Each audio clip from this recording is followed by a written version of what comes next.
The 85th floor of Anderson Tower rose like a blade of glass and steel into the New York skyline, its floor-to-ceiling windows catching the pale winter light and scattering it into ribbons across polished walnut floors. At this height, the city looked miniature toy-like Central Park was a rectangle of frosted green, and the Hudson was a silver ribbon curling into the horizon. The world felt far away here, muffled and still.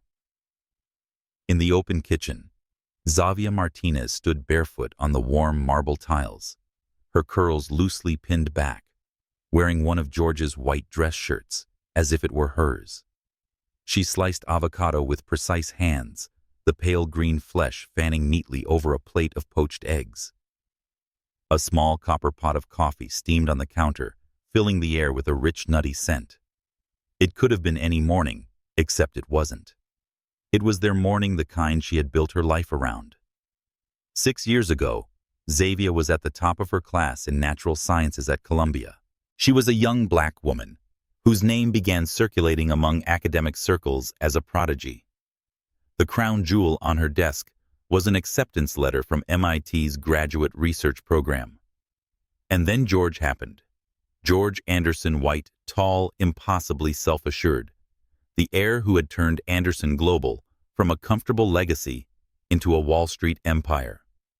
He'd walked into her life at a charity lecture like someone out of a novel, perfectly tailored suit, an intense gaze that made her forget she was mid-sentence.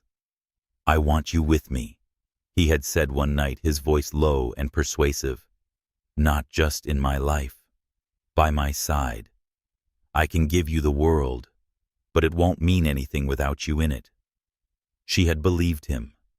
She believed him enough to turn down MIT, to fold away her future in academia, and to step into his. Years later, her mornings were measured by the sound of his footsteps. George emerged from the main bedroom in a pale blue shirt, sleeves rolled up just enough to reveal the gleam of a Patek Philippe on his wrist. He looked like he belonged in every glossy magazine profile, confident, perfectly groomed, carrying the kind of presence that bent rooms to his will. "Morning," he said, leaning down to press a kiss against her hair. "You have that early Midtown meeting today," she reminded him gently.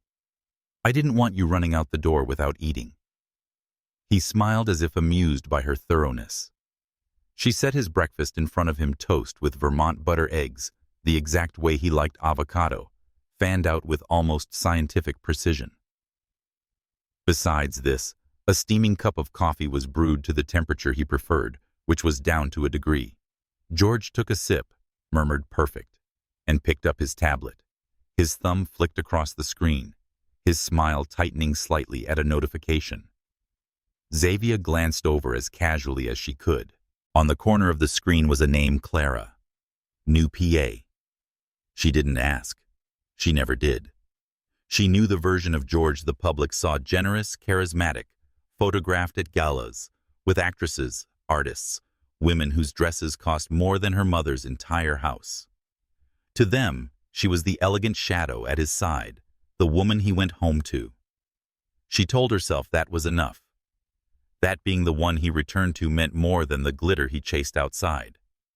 But each time she saw him in a headline smiling with another woman's hand on his arm, something in her chest tightened just a little more. The night of the Anderson Foundation annual gala arrived in a flurry of black cars and camera flashes. The Waldorf Astoria was all gold and glass chandeliers dripping like frozen waterfalls over the grand ballroom. Servers moved silently between tables, balancing trays of champagne flutes that caught the light like prisms. George's hand rested lightly at the small of her back as they entered the picture of a perfect couple. Cameras turned. Guests smiled. 5 minutes in that hand was gone. Xavia stood near the crowd's edge, her champagne glass cool in her fingers, watching as George approached a knot of investors. Clara was there. Red dress, blonde hair, pinned in a sleek knot. A smile that looked practiced, yet just shy of demure. George leaned in to speak to her, his head tilted close, his hand settling low on her back. Clara laughed at something he said, touching his arm in return. To any observer, they looked like the stars of their private scene. A photographer approached. "Mr. Anderson, would you mind a shot with your assistant? Just for the event coverage." George didn't hesitate. He placed his arm around Clara's waist and smiled a smile bright enough to melt camera lenses. From across the ballroom, Xavia watched it all with the kind of stillness that isn't calm but control. A few guests glanced her way, some with polite nods, others with the faint, pitying smiles of people who understood exactly what they were seeing. She took a sip of champagne. The bubbles burst bitterly on her tongue. In the mirrored panel beside her, she caught her reflection, the emerald silk gown hugging her figure, flawless makeup and composed posture. And yet the eyes looking back at her seemed older, wearier. She thought of the MIT acceptance letter she had once folded away in a drawer of the lab work she had loved of the girl who had believed that love was worth any sacrifice. The gala wound down after midnight. In the Bentley, George scrolled through his phone, sending quick replies, the screen's glow lighting his face. He didn't notice that Xavia was silent the entire ride back to Anderson Tower. When they stepped into the penthouse, he kissed her cheek distractedly and retreated to his study, already on a call. She caught the name again as his voice drifted through the door. Clara. Xavia stood by the window looking out over the sleeping city. From up here, the lights of New York looked like constellations. But constellations were just illusions, stars light years apart. She wondered not for the first time if she and George had ever been close. It wasn't just Clara. It was the pattern. The endless dinners where she sat at his side but not in his world. The times she watched him from across a room, surrounded by people who saw him as an empire, not as a man. She had built her life inside the glass tower he'd given her. But lately, she was starting to notice the cracks. They say love at the top comes with a view, but no one talks about the isolation. For 6 years, Xavia had convinced herself that her sacrifices were investments in a shared future. But something fundamental had begun to shift beneath the crystal chandeliers and champagne flutes. And somewhere deep inside, a decision was starting to take root. If you've ever watched someone you care about give up too much for love, share your thoughts in the comments. And if you want to see where Xavia's journey leads next, through betrayal, rediscovery, and the fight to reclaim her own life, make sure to like this video and follow the channel. Her story is just beginning. The Hamptons had a particular kind of quiet, moneyed, manicured, and watchful. Even the sea seemed to hush itself here, its waves rolling in, as if aware they were lapping at the feet of people who could buy and sell coastlines. The Anderson estate sprawled across 30 acres of oceanfront property. From the road, you could see none of it, only a winding drive, flanked by perfectly pruned hedges, leading to a mansion of white stone and glass that caught the sun like a crown. Xavia had never liked the Hamptons. The air here felt different, thinner, as though one had to earn the right to breathe it. That evening, the dining room gleamed with the kind of opulence that had long since stopped impressing her. Crystal goblets, plates, rimmed in gold candles in silver candelabras that reflected in the vast windows. The Atlantic lay beyond a shifting black expanse under a violet sky. At the head of the table sat Margaret Anderson, George's mother, a woman whose posture alone spoke of generations of wealth. Her diamond necklace seemed less a piece of jewelry than a weapon. Beside Margaret was Monique Hayes, the new name whispered in charity circles. Monique was beautiful in the way magazines liked sculpted cheekbones, glossy hair, and the kind of expensive ease that came from never having to calculate the cost of anything. She was also, Xavia knew, the woman who had been on George's arm at a recent art auction when Xavia had been too busy to attend. George himself sat between them, looking effortlessly at home in this tableau. It began subtly, as it always did. Margaret poured herself wine, her eyes flicking to Xavia with a smile that didn't reach them. I must say, dear, she began, her voice like fine china, smooth but brittle. You look, well, the city must agree with you. However, I do wonder if you've found any hobbies yet. It's not healthy to spend all your days waiting in a penthouse. A bird should stretch its wings. Monique's lips curved in a sympathetic smile. Oh, but she's not just a bird, Margaret. She's a bird in a gilded cage. A very, very beautiful cage, I imagine. The words were honeyed, but the sugar melted quickly, revealing steel underneath. Xavia kept her gaze on her plate, her fork resting against porcelain. She had learned long ago that silence was sometimes the only armor in this house. Halfway through the meal, a servant entered carrying a slim black box. George's expression brightened as the box was set before him.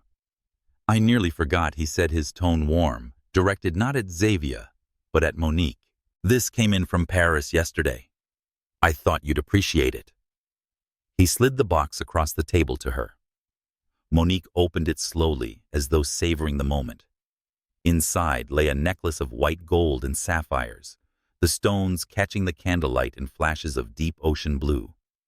Gasps of admiration came from a few other guests. Oh, George, Monique breathed, touching the gems like silk. It's exquisite. Xavia sat frozen, her hands folded neatly in her lap. No one seemed to notice that the woman at his side for 6 years had been left entirely outside this gesture. Or perhaps they saw and chose to enjoy the spectacle. Margaret's voice broke the moment, as crisp as winter air. You know, Xavia, you've been with George for quite some time. But sometimes, dear, timing is everything. Not everyone is meant to stay in the same chapter forever.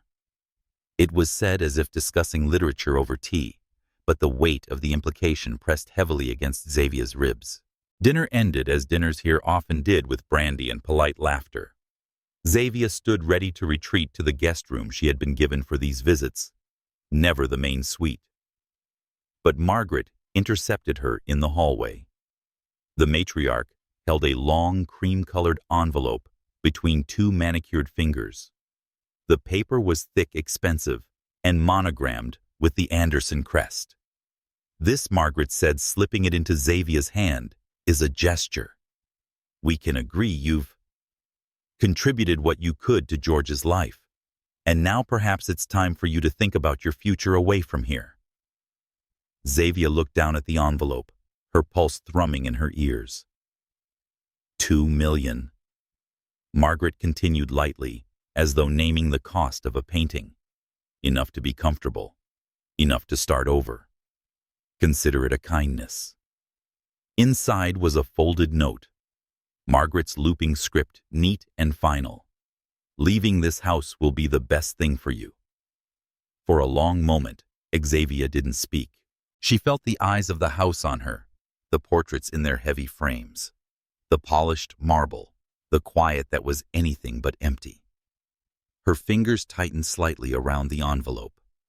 She met Margaret's gaze without flinching. There was no scene, no raised voice, no thrown wine glass, only silence. But in that silence was something sharp, decisive. Later, alone in her room, Xavia placed the envelope on the nightstand. She didn't open it again. Through the French doors, the ocean roared in the darkness, an endless and ancient sound. She stood there for a long time, watching the waves crash against the shore, thinking about the years she had given the pieces of herself she had laid quietly at George's feet. The humiliation at dinner, the gift to Monique, the envelope, it had all crystallized into something clear. She thought she could weather George's world, that love could be enough to steady her against the winds of power money and inherited disdain. But tonight had shown her something else entirely, that staying here meant letting them finish the work they had started, shrinking her down until she no longer recognized herself. And Xavia Martinez was not going to let that happen. She turned from the window, the ocean still whispering behind her. Somewhere in the house, voices laughed in another room. Her face was calm, her movements unhurried. but in her eyes, a quiet fire had been lit. The decision was no longer forming. It was made. The apartment in Harlem was small, 2 rooms, and a kitchen that could barely fit a table. But to Xavia, it was the first space in years that felt entirely hers. No security guards at the elevator. No marble floors echoing with footsteps that weren't hers. No ocean view designed to impress strangers. From her window, she could see the tops of brownstone buildings, their brickwork warm and weathered, and the hum of the neighborhood drifting up from the street, children laughing, a saxophone wailing from somewhere down the block, the smell of food carts blending cumin garlic and frying dough. Harlem was alive in a way Anderson Tower had never been. She sat at the narrow kitchen table, the cream-colored envelope from Margaret Anderson still in her hand. The bank teller had looked at her twice when she'd requested the complete withdrawal. All of it. He'd asked as though she might reconsider. She hadn't.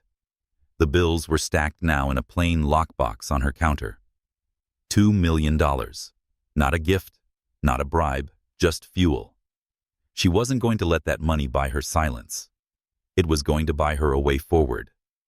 On her laptop screen was an email she had reread several times. Xavia, your work is exceptional. Please consider joining my graduate program. You have the potential to make significant contributions to the field. Eleanor O'Donnell, Ph.D. 6 years ago, she'd replied with gratitude and regret, telling Professor O'Donnell she had other commitments. Now she typed a new reply. Dear Professor O'Donnell, I want to apply if your program still has room for 1 more student. She hit send before she could think too hard. The next morning, she stood in front of a mirror in a small uptown salon. George had always praised her hair, thick, glossy waist length. He used to say, never cut it running his hands through it, like it was his own. Cut it short, she told the stylist, chin length. The scissors made the first snip, and the sound was like a door closing. The heavy curtain of hair fell away, revealing angles in her face she hadn't noticed in years. When the stylist turned her toward the mirror, a stranger looked back at her. A stranger with sharp eyes and a jawline that meant business. She left the salon wearing a fitted leather jacket, dark jeans and boots that clicked with every step. The Xavia who had once waited in penthouses was gone. It was an old college friend, Maya, who suggested the introduction. If you're serious about the entrance exams, I know someone who can help, she said over coffee at a crowded cafe. Daniel Whitmore. He's young, brilliant, and scary good at getting students into the top programs. Also, it's a fair warning that he's easy on the eyes. The name meant nothing to Xavia, but she found herself in a book-lined office at Columbia University the next day. Daniel looked up from his desk as she entered, and Maya's fair warning suddenly made sense. He was tall, with dark blonde hair, just long enough to curl at the ends, a day's worth of stubble along his jaw, and blue-gray eyes that seemed to weigh and measure everything they saw. Xavia Martinez, he said, standing to shake her hand. Maya's told me about you. I read your undergrad thesis. It's, well, frankly, better than some doctoral work I've seen. She blinked. Did you read my thesis? He said, twice, as if that were the most natural thing in the world. They sat across from each other at his desk, her hands folded neatly on her lap, his gaze steady, but not intrusive. Maya said, You're applying to O'Donnell's program, he said. Yes, if I can pass the entrance exams. He leaned back in his chair considering. Your background makes you more than qualified. But 6 years out of the academic loop, you'll need to sharpen up fast. She nodded, bracing for the polite decline she'd heard from others. Instead, Daniel smiled faintly. I'll help you prepare, he said. If you're willing to put in the hours, I'll ensure you walk into that exam, ready to take it apart. They began the next afternoon in the university library, at a long oak table scattered with textbooks and notes. Daniel didn't waste time with pleasantries. He asked her to solve a problem, then another, each one a little more complicated than the last. At first, her mind stumbled over old equations rusted from disuse. But as the hours passed, the rust began to flake away. "You still think like a scientist," Daniel said, watching her work. "You need to trust yourself again." The words lodged deep, a place she hadn't touched in years. After the session, they walked out into the crisp evening air. The campus was quiet, the sky streaked with the last light of day. "You're good at this," she told him. He glanced at her, a small smile tugging at his mouth. "You're better than you think." Something in his tone made her pause. It wasn't flirtation, at least not entirely. It was recognition. For the first time in years, Xavia felt seen not as an accessory or a possession, but as a mind worth knowing. Back in her apartment that night, she spread her notes across the kitchen table, the city lights flickering outside her window. The leather jacket hung over the back of a chair, her cropped hair catching in the lamplight as she bent over equations. Someone else's world had defined the woman in the penthouse. The woman in this apartment was building her own. Something had shifted somewhere between the sharp snip of scissors and the steady voice of a man who believed in her potential. It wasn't just about passing an exam anymore. It was about proving to herself that she could run the race and win. The main hall at Columbia University was a cavernous space where history clung to every stone column and arched window. Sunlight filtered through high panes, casting fractured gold across polished wood floors. The air carried a hum half anticipation, half rivalry, as candidates for the graduate program milled about exchanging last-minute notes or whispered rumors. Xavia stood near the back, her cropped hair framing her face, her leather satchel resting against one hip. She had come here to focus on the entrance examinations, nothing else. But in George Anderson's world, nothing else rarely lasted long. A lilting voice cut through the murmur of the crowd. "If it isn't the Anderson Tower pet," Monique Hayes drawled, stepping into Xavia's line of sight. She was immaculate, draped in a cream silk blouse and a pencil skirt that looked like it belonged in a fashion editorial. Her smile was perfect, too perfect. Beside her stood Kayla Anderson, George's younger cousin. Kayla had entirely inherited the Anderson hauteur icy blue eyes posture, like she owned the air around her, and a talent for looking at people as though they were poorly made furniture. "Didn't know you were interested in higher education," Kayla said, her tone dripping with sweetness laced with arsenic. "I thought your specialty was, well, breakfast trays and designer shopping bags. Or was it just keeping George entertained?" A small group of onlookers, mostly other candidates, turned toward the exchange. Monique tilted her head, mock sympathy in her eyes. "It's admirable to try to reinvent yourself. Though," she let her gaze drift down to Xavia's boots, then back up again. "Reinvention is complicated when everyone knows who paid your rent for 6 years. A flicker of old heat rose in Xavia's chest, the kind she used to swallow in Anderson dining rooms. But this wasn't the Hamptons. This was her ground now. She met Monique's gaze, steady and calm. "Good thing intelligence isn't paid for," she said softly. The murmurs in the hall shifted, a few smothered laughs, breaking the tension. Before either woman could respond, a voice rang across the hall. "Miss Martinez." Every head turned toward the front doors. Professor Eleanor O'Donnell strode in her presence, commanding without effort. Tall, with silver hair swept back and eyes sharp enough to cut glass, she wore a dark suit that seemed to absorb the light. She walked directly toward Xavia, ignoring the rest of the room, as though they were furniture. "Miss Martinez," O'Donnell said, her voice carrying in the vaulted space. "I'm delighted you could make it. You are, of course, my guest of honor this afternoon." Gasps fluttered through the crowd, the guest of honor. The words landed like a gavel. O'Donnell turned slightly, her gaze sweeping the onlookers, then rested briefly pointedly on Monique and Kayla.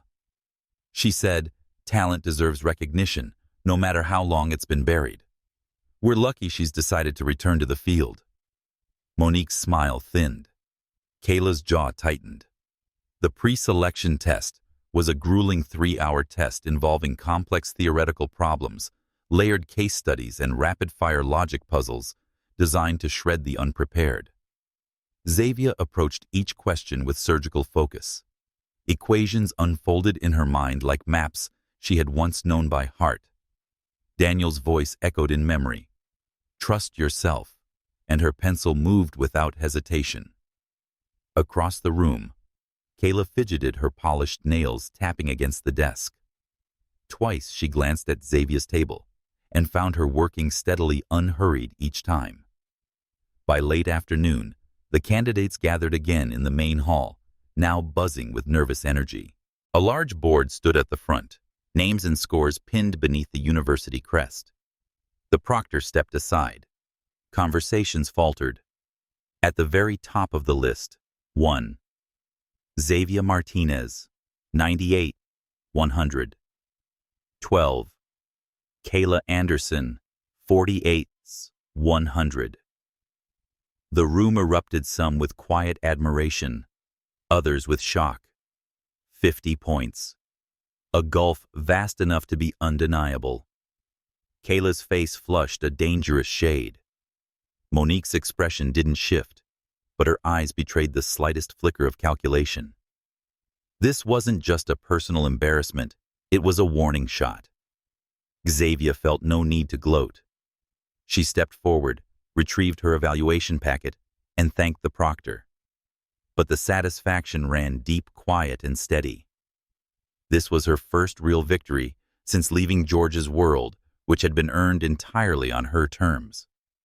She didn't slow down as she passed Monique and Kayla on her way out. She didn't speak. But the lift of her chin, the steadiness of her stride said more than any words could. By the time she reached the steps outside, the chill air of late autumn biting at her cheeks, Xavia knew this was only the beginning. The people who had once defined her as ornamental began to realize she was anything but. And for the first time in years, they felt uneasy. The scandal broke on a rainy Thursday morning. Xavia woke to the ping of messages, first from Maya, then from 2 classmates, and finally from an unknown number. Each link led to the same thing, a grainy, dimly lit photograph of her head bent toward Daniel in the library, his hand resting lightly on the back of her chair. The caption was worse than the image. The top candidate seduced the faculty for a perfect score. By noon, whispers had already made their way across campus. She could feel them in the way conversations stilled when she entered the hallway, in the sidelong glances that darted away when she looked up. It wasn't just a rumor, it was a calculated hit. And the source, Monique Hayes. She had chosen her weapons well. A doctored image. A story that played neatly into the ugliest stereotypes. And the precision timing of a predator. The fact that Xavia's success had been public and humiliating to the Anderson clan only made the attack sweeter for Monique. Daniel found her in the corner of the library that evening, her notes spread in a careful fortress around her. "Don't move," he said, pulling out his phone. He scrolled quickly, then held it up for her to see. "Do you know what this is?" The screen showed an unedited version of the so-called scandal photo. They were seated exactly as before in it, but his hand was nowhere near her. He said they didn't even bother with good editing, his jaw tight. "I've also pulled security footage from that day. You were in that seat for 3 hours. No touching, no whispering, nothing remotely inappropriate." She looked at him, startled. "How did you—" "I have friends in IT," he said shortly. "But that's not the real story. The real story is this." Daniel tapped his phone again. A new set of images appeared: Kayla Anderson in the faculty parking lot passing a thick envelope to one of the adjunct examiners. The date stamp was 2 days before the preliminary exam results were posted. He looked at her grimly. They tried to smear you while their own house was burning. The dean already has this footage. Kayla's results will be nullified by morning. Xavia's breath left her in a rush. That means Daniel said that Monique's little campaign is about to backfire spectacularly. The university issued a brief statement the next day. Kayla Anderson's results were voided due to academic misconduct. The words were cold, clinical, but their effect was volcanic. Monique's perfect composure began to crack at the edges, though she wore her tailored armor in public. George, however, was another matter entirely. Xavia had managed to avoid him since her return to academia, but avoidance only worked until the predator decided to hunt. He came to find her on campus, flanked by 2 of his security men, his presence cutting through the courtyard like a blade. Students slowed to watch, their eyes flicking between the billionaire in the navy coat and the woman he had once kept in a glass tower. "Xavia," he said, his voice low but insistent. "We need to talk." She didn't move, didn't lower the folder in her hands. "About what?" He gestured toward a bench beneath the bare-limbed oak trees. 5 minutes. Reluctantly, she followed more to end this quickly than anything else. "I've seen what's being said about you," George began. "The photographs, the rumors. I can make them disappear." Her eyes flicked to his unreadable. "And what would that cost me?" His jaw tightened. "Just come back. Live at the penthouse again. We'll call it a fresh start. I'll ensure no one dares drag your name through the mud again." It was almost laughable, the casual way he framed it, as though offering her protection were an act of benevolence rather than control. "You think this is about reputation?" she asked quietly. "It's about your life," he said, leaning forward. "You've been out there alone for months, and now you're being torn apart in public. I can fix that. I can fix you." Her laugh was sharp and humorless. "You don't fix people, George. You keep them where you can see them. You keep them dependent so you can pretend you're their savior." His expression hardened. "You're making a mistake." "No," she said, rising to her feet. "The mistake would be letting you turn this into another excuse to lock me in a prettier cage." He stood as well, towering over her, the scent of his cologne familiar enough to scrape at old memories. "You think Whitmore will protect you?" he asked, the name laced with disdain. "I don't need a hero," she said, her voice steady. "And if I did, it wouldn't be you." For a moment, neither moved. The courtyard around them seemed to hold its breath. Then she turned, walking away, without a glance back, the sound of her boots sharp against the stone path. By the time she reached the gates, her pulse had slowed. The smear campaign hadn't broken her. The old George tactics, guilt, power, possession, hadn't worked. This wasn't just survival anymore. This was the start of her counterattack. And somewhere behind her, she knew George was beginning to understand that the woman he'd once owned in every way was now a rival he couldn't control. The rain streaked across the glass walls of Anderson Tower, blurring the skyline into silver shadows. Inside, the 85th floor conference room was dim, except for the glow of city lights and the slow flicker of a muted news broadcast. George Anderson sat at the head of the long obsidian table, his phone buzzing. He almost ignored it until he saw the name. Martin Graves. A name from the past. Martin had been a lead systems engineer in the early days of Anderson Global before the company's meteoric expansion. They hadn't spoken in years. George Martin's voice rasped over the line, heavy with something that wasn't quite accusation but close. "There's something you need to see. I should have sent it sooner." Before George could respond, his inbox pinged. An email with no subject line and a single PDF attached. It was titled Xavia M. Personal journal. He opened it expecting. He didn't know, perhaps bitter entries about their breakup, maybe even accusations. Instead, he found pages scanned in neat slanted handwriting, the first entry dated back 6 years. Monday, February 17th. Woke up at 500 to make the calls to Tokyo before George's meeting. He didn't sleep much again.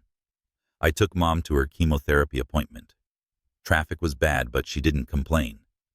Wrote code for the lab automation module between the hospital and home. George says it'll cut setup time in half. I hope it helps. His fingers tightened on the phone. He scrolled down. April 9th. George thinks the board might approve the new robotics wing. I stayed until 300 to review grant proposals and connect him with Dr. Finch at MIT. He doesn't know I worked an extra shift at the cafe this week.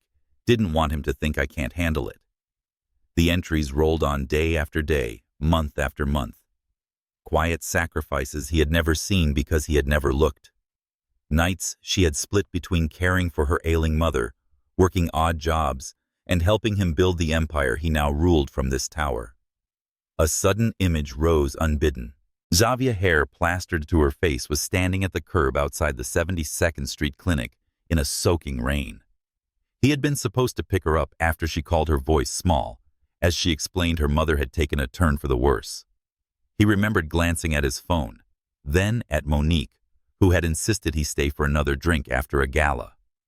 He had told himself the car service could take Xavia. She had waited for over an hour. Now, reading her words, he saw the truth he had ignored. I thought he'd come. I felt that this time he'd see me. But I was wrong. Again. It wasn't written with rage.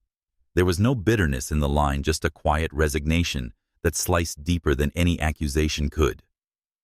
George leaned back in his chair, staring at the rain beyond the glass. The boardroom felt too large, too empty. The hum of the city below was muffled, as though the tower itself was holding its breath. He had spent years convincing himself she had been comfortable in the life he'd given her, comfortable and content. He had thought her quiet meant acceptance, that her devotion was her nature. Now he saw it for what it was, endurance. The silent endurance of a woman who bore more than her share, while he basked in the illusion that she needed him more than he needed her. And he had thrown her away as though she were replaceable.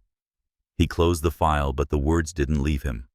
They etched themselves into the walls of his mind, into the spaces between heartbeats. He thought of her now, not the polished figure at his arm during public events, but the woman who had worked in the dim light of their shared apartment's kitchen table, eyes shadowed from lack of sleep, still smiling when he walked in. The memory twisted in his chest until it hurt to breathe. For the first time in years, George Anderson felt something that his wealth, power, and reputation could not shield him from: regret. But the truth came with its verdict. Because even if he wanted to apologize and reach for her now, the woman in those journal entries, the woman who had once been his anchor, was gone. She had walked away, and she had done it without looking back. The city lights below blurred again, but it wasn't from the rain this time. George Anderson sat alone in the glass tower he had built, holding the weight of a story he should have known all along. And somewhere out there, Xavia Martinez lived a life that no longer revolved around him. Snowflakes drifted lazily through the crisp night air, settling like fragile glass on the rooftops of Aspen. The town glowed in warm amber from street lamps strung with garlands, and the scent of pine and wood smoke wove through the breeze. It was the first weekend Xavia had taken away from the relentless rhythm of her studies since returning to academia. Daniel had insisted.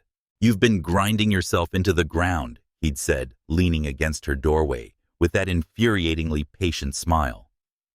"I'm taking you to the Winter Goddess Festival. You can't say no, it's practically law in Aspen." The drive up the mountain had been long, winding, and strangely liberating. With its blend of rustic charm and quiet luxury, Aspen felt like a world apart from New York's sharp edges. Their hotel overlooked a natural hot spring steam curling into the snowy air like whispers from the earth. That evening, they strolled through the town square, where music spilled from a large wooden stage strung with fairy lights. The Winter Goddess competition was the highlight of the festival, a celebration of grace, artistry, and charm. Daniel bought her a hot chocolate steam rising from the cup, and they settled near the crowd's edge. "You'd win this thing without even trying," he teased. She rolled her eyes. "I'm not here to compete, Daniel. I'm here to relax."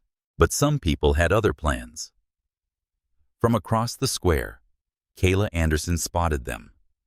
She was dressed in an ivory coat with a fur-trimmed hood, the kind of glamour that photographed well against snow. Monique stood beside her, wrapped in a crimson cashmere cape, her smile sharp enough to cut. They spoke briefly to the event coordinator, a wiry man in a knitted scarf, who glanced toward Xavia, then back to them. Moments later, he crossed the square toward her. "Miss Martinez," he asked breathlessly, "we've had a last-minute withdrawal from the talent segment. Would you be willing to step in? You'd be doing us a huge favor." Xavia's eyes narrowed slightly. She could practically feel Kayla's gaze burning across the snow. Daniel caught the flicker of hesitation and leaned closer. "You don't owe them anything," he murmured. "No," Xavia said slowly. "But I won't hide from them either." The stage was warm under the lights, but the night air bit at her cheeks. The crowd hushed as the announcer introduced her name, though most had never heard it before. The pianist, a white-haired man with kind eyes, leaned toward her. "Any song in mind?" She smiled faintly. "Something slow, something with weight." The first chords rippled through the cold air, a smoky, languid jazz progression, a melody that seemed to curl around the soul. Her voice emerged low and velvety, each note carrying warmth, contrasting with the icy night. She sang not for the crowd, Kayla or Monique, but for herself, for the woman who had stood in the rain, waiting for a ride that never came, for the girl who had once traded a scholarship for love that proved fragile. The melody rose and fell like breathing, each lyric heavy with emotion that even the casual listener could feel. The crowd leaned in, like the air between them and her was a living thing. In the final verse, you can hear the snow falling. For a moment, there was silence. Then applause erupted, sustained, insistent, until it became a standing ovation. The announcer's voice broke through, calling her performance a moment Aspen won't soon forget. The trophy, a delicate crystal snowflake mounted on a silver base, was placed in her hands. She accepted it with a gracious nod, her smile soft but steady. She caught Kayla's frozen expression and Monique's forced brittle clap from the corner of her eye. But there was another gaze on her. At the back of the crowd, standing just beyond the ring of light, George Anderson had arrived. He was dressed in a charcoal overcoat, a faint halo of snowflakes in his hair. Beside him, Monique's vacant chair at the VIP table told its story. He hadn't expected to see her like this, not in control, not radiant in a way that owed nothing to him. The last time he'd seen her, she had walked away from him in the courtyard of Columbia, her voice steady, her refusal absolute. Now she stood in front of 100 strangers, her poise unshakable, her voice still echoing in the cold air. When their eyes met, the noise of the festival seemed to fade. It was as if the snow had paused mid-air for a heartbeat. She didn't flinch, didn't look away. She held his gaze as though measuring the man she once thought she knew against the one standing before her now. And for the first time in his life, George Anderson felt as though he was the one under scrutiny. Daniel rejoined her at the side of the stage, his smile genuine. "I told you, you were born for this." Xavia's fingers tightened slightly on the crystal trophy, but her eyes lingered on the shadow at the crowd's edge on George, before she finally turned away. Snow crunched underfoot as they left the stage area. Behind them, the music and laughter of the festival resumed, but the moment hung between her and George, like the steam rising from the hot springs, visible, fleeting, and impossible to ignore. Winter had settled hard over New York, turning the city into a landscape of glass and steel dusted in white. Anderson Tower loomed above it all, its mirrored facade reflecting the pale sun like a blade. But inside, the air was tense, meetings ran long, voices were sharp, and whispers traveled faster than facts. For weeks, Daniel Whitmore had been quietly digging. He wasn't the sort of man to believe in coincidence, and the malfunction that had destroyed months of Xavia's research during her first term back in the academic field had never sat right with him. Now, after a string of phone calls, late-night coffee-fueled searches, through archived maintenance logs, and the help of a former lab technician willing to talk, he had the proof. At first, it was a grainy security feed, a shadowy figure entering the restricted equipment room well past midnight. But when Daniel enhanced the footage, there was no mistaking the profile Monique Hayes. The footage alone might not have been enough, but the technician had kept a copy of the work order she'd forged authorizing maintenance on a fully functional thermal stabilization unit. 2 days later, the device had failed during one of Xavia's experiments, flooding the lab with chemical vapors and rendering the samples unusable. The motive was clear enough. If completed, that project would have positioned Xavia at the forefront of a lucrative government-backed renewable energy initiative. Monique had made sure it never happened. Daniel didn't take the evidence to George. Not yet. He went to the press. A contact at the Manhattan Chronicle owed him a favor, and within 48 hours, the story broke scandal at Anderson Global allegations of sabotage in Key Lab project. The article was merciless. It detailed Monique's role in the incident, backed by time-stamped security footage, maintenance records, and testimony from the technician. But what made it explosive was the revelation that the lab in question had been tied to a joint venture with HorizonTech, Anderson Global's most high-profile partner. By the time the markets opened, HorizonTech's board had already voted to suspend its contract pending investigation. Anderson Global's stock plunged 9% in a single day. Shareholders were furious, analysts circled like vultures, and whispers of executive mismanagement began filtering into the financial press. In the penthouse-level conference room, George's mother sat at the long table in a silk blouse, the color of champagne, her pearl necklace perfectly still, despite the storm around her. She said coldly, "This is a humiliation we will not recover from easily. That woman," she didn't say Monique's name as though it were beneath her, "has cost us a contract worth hundreds of millions." George sat opposite her, jaw tight. The headlines from his tablet glared back at him. He had been fighting fires all morning, calls from partners, meetings with legal, frantic damage control. But through it all, one truth pressed at the back of his mind. Daniel Whitmore's fingerprints were all over this. And if Daniel had moved to expose Monique, it wasn't just for business ethics. It was for Xavia. Monique arrived at the tower that afternoon, her usual polished poise replaced by something brittle. She marched into George's office, without knocking, eyes flashing. "You're going to tell them it's not true," she demanded. "You're going to say it was all a misunderstanding."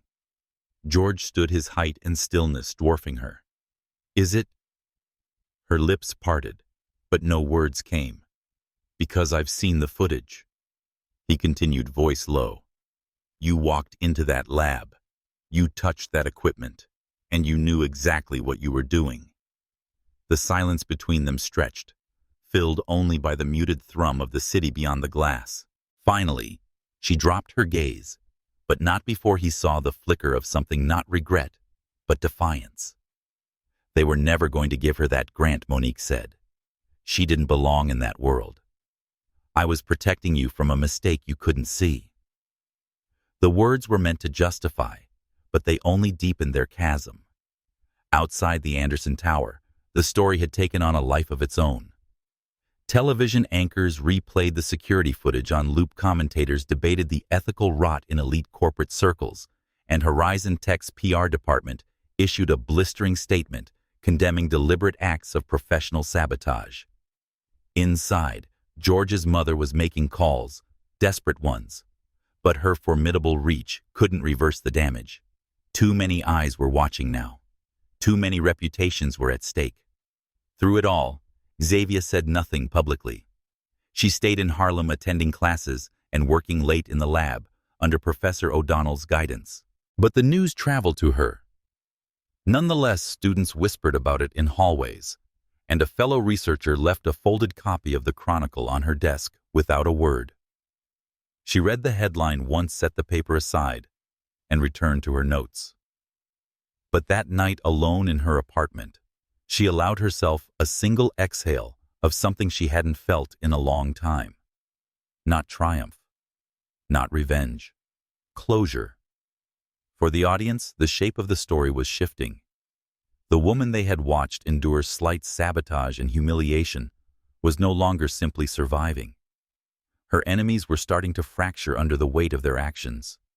The scales at last were tilting. And though George was not yet ready to admit it deep down, he knew this was only the beginning of their fall. Boston in early spring carried a kind of sharp clarity. The snowbanks had melted into slush along the curbs, but the air was still crisp, scented faintly with the salt of the harbor. For the first time in years, Xavia Martinez walked into a room knowing she belonged there, not because anyone had granted her permission. The International Symposium for Renewable Energy and Materials Sciences was held at the Heinz Convention Center, its glass facade gleaming under a pale sun. Inside, banners in cobalt and silver fluttered lightly from the rafters, each printed with the names of keynote speakers and research teams from across the globe. Xavia's name was there too, beneath the title of her paper freshly published in Nature. When she took the stage, there was a quiet hum of anticipation. Her presentation, concise yet rich with data, outlined a breakthrough in thermal stabilization for scalable renewable energy storage. Every chart, every microscopic image had been hard-won months of trial, error, and persistence under Professor O'Donnell's exacting mentorship. She spoke with the kind of authority that comes from mastery, her voice calm and measured, her gaze sweeping across a hall filled with the sharpest minds in the field. When she concluded, the applause was immediate, unforced, and sustained. Cameras flashed, reporters scribbled notes, and a few of the more seasoned researchers nodded to each other as if to say, "We'll be hearing her name again." Afterward, as she stepped down from the podium, a representative from MIT's Department of Materials Science and Engineering approached her. He was an older man with a warm smile and the steady hands of someone used to precision. "Ms. Martinez," he said, "on behalf of our admissions committee, it would be an honor to offer you a fully funded position in our doctoral program.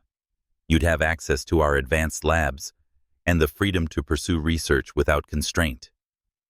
Xavia felt the words settle over her like sunlight breaking through winter clouds. "Thank you," she said, though inside her pulse was steady with something more profound than excitement. This was the door she had once closed for someone else. Now it stood open again. She would walk through it on her terms. She was still speaking with a pair of visiting professors when she noticed the subtle shift in the atmosphere, whispers starting at the crowd's edges, the way eyes darted toward the entrance. George Anderson was here. He stood in the doorway, tall and impossibly composed, in a tailored navy suit, the kind of figure that could command a boardroom or a ballroom without trying. His presence drew attention like gravity. But this time, Xavia didn't feel pulled toward it.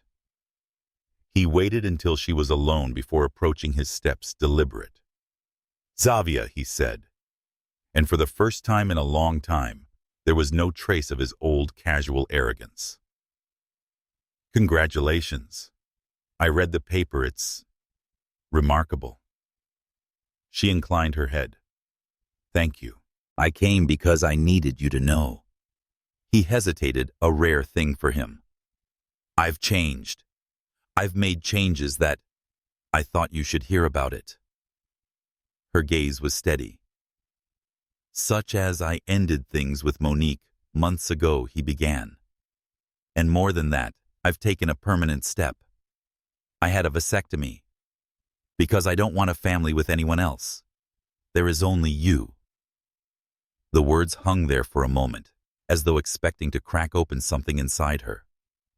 She let the silence breathe before answering. George, she said finally, her tone even, but not unkind. You're speaking as though my life is still orbiting yours. As though the most convincing proof you can offer is closing off your future for anyone else. His brows knit slightly, as if he couldn't quite find the shape of the answer he'd expected. She took a slow breath, her voice soft, but edged with a truth he could not unhear. My sky is more expansive now. No matter how polished or pretty the gilded cage you once kept me in will never be big enough again. He didn't move, didn't speak. Around them the conference continued, researchers shaking hands, cameras clicking the low murmur of academic exchange. But the world had narrowed between them to a final, irreversible clarity. George Anderson had built towers, fortunes, and reputations. But he could not create a world where she would return to his shadow. Xavia turned slightly, catching sight of Professor O'Donnell waiting by the corridor. She gave George a last measured look, not cruel, not warm, simply final, before walking away. He watched her join a group of scholars, watched how they listened when she spoke, how she fit into a world that had nothing to do with him. At that moment, he understood whatever he had lost was not coming back, and whatever she had gained was something he could never again give her. The great marble arches of Grand Central Terminal glowed in the soft gold of late afternoon light, shafts of sunlight cut down through the vaulted windows, catching motes of dust in midair like tiny suspended stars. The steady hum of footsteps, the low roll of luggage wheels, and the occasional echo of a train whistle blended into a living heartbeat beneath the ceiling, painted with constellations. Xavia stood by track 23, a slim leather satchel hanging from her shoulder, the navy wool of her coat falling in perfect lines. The MIT acceptance letter was tucked safely inside, folded twice, and worn at the corners from when she had reread it. She was leaving New York, not forever, but for long enough to step wholly into the life she'd been building for herself. Daniel Whitmore stood in front of her, hands deep in the pockets of his charcoal overcoat, his breath visible in the cool air. Boston's a good city for you, he said. Plenty of history, plenty of brains, and far enough from here that the noise fades. Xavia smiled faintly. I'm ready for quiet, and for a challenge. He leaned in slightly, his voice dropping so it belonged only to her. Promise me something. What? No matter what happens, papers, rejected experiments blowing up in your face, or even someone trying to drag you back, you keep flying. You were never meant to live in a cage. The words settled between them like something sacred. She reached out, squeezing his forearm gently. I promise. A movement at the edge of her vision caught her attention. George Anderson stood far down the platform, almost blending into the stream of commuters. He wasn't wearing the armor of a tailored suit today, just a dark coat collar turned up against the chill. But even from this distance, his presence was unmistakable. His gaze was fixed on her, unwavering. The station's noise seemed thin momentarily, as though the space between them held a weight that silenced everything else. He didn't move toward her. He didn't call out. He watched his face, unreadable to anyone else but to her. It carried something she had never seen before. Regret unshielded the quiet knowledge that the choice was no longer his to make. The announcement crackled over the loudspeakers: Train 215 to Boston, now boarding at track 23. Daniel stepped back slightly, allowing her the space to turn toward the waiting cars. Xavia lifted her chin, her eyes catching the light spilling across the platform. The polished steel of the train gleamed ahead, its open doors like a threshold. She didn't look back again, not at Daniel or George. As she stepped onto the train, sunlight angled through the high windows, catching her profile in a halo of gold. It wasn't the fragile glow of someone rescued. It was the light of a woman who had rescued herself. Inside, she found her seat, the city sliding into motion beyond the glass. The rhythmic pull of the train against the rails felt like a heartbeat sinking to her own steady, determined forward. Somewhere in the distance, George Anderson remained on that platform, watching the last trace of her vanish into the steel and light. There was no second chance waiting for him. The truth had been written in her steps, in her voice, in the calm of her final words to him days earlier. The gilded cage will never be enough. And so it ended, not with an outburst or a desperate chase, but with something far more final. Women deserve a free and brilliant life, not one trapped in the shadows of a toxic love. Share her story.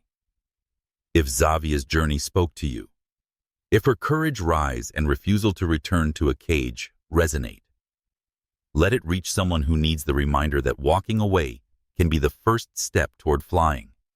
Like, comment, and follow so you never miss the next story that might light your path forward.